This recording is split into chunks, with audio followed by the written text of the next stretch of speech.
একই দিনে সারা বিশ্বে রোজা ও ঈদ করা যাবে কিনা? যাবে, সারা বিশ্বের আলেমরা যদি একমত হয়। আর যতক্ষণ একমত হইছে না ততক্ষণ যার যার ঈদ থাকবে।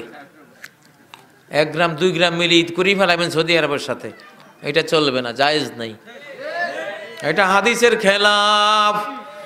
সাওমুকুম ইয়াওমা ইয়াসুমুন নাস, সাওমুকুম ইয়াওমা ইয়াসুমুল ইমাম। সহিহ হাদিসে এসেছে যে তোমাদের রোজা একটা সামাজিক ইবাদত, সবাই মিলে যেদিন রোজা রাখে সমাজে সেদিন রাখবা। রাষ্ট্রপতি যেদিন ঘোষণা দিবে আমার রাষ্ট্রে আজকে রোজা, চাঁদটার দেখে সেদিন হবে।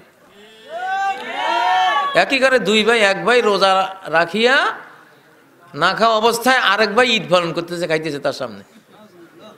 এগুলি ইবাদত না শয়তানি? এগুলি মানা যাবে না। কি বলছি, এটা 2টা মত 1400 বছর থেকে আছে।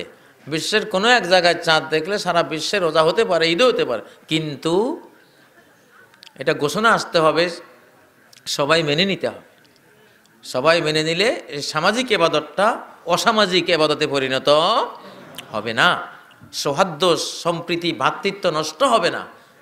এমনিই তনহা দাগ দাগ সদা পাম্বা কুজা কুজা নেহাম, বাংলায় বলে সারা অঙ্গে সর্বাঙ্গে ব্যথা ওষুধ দেব কোথা।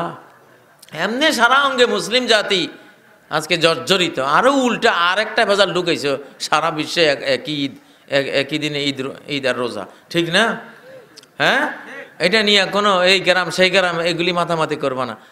এগুলি আমাদের রাষ্ট্রপতির কাছে যাবে, হেলাল কমিটি আছে ওলামাদের কাছে যাবে।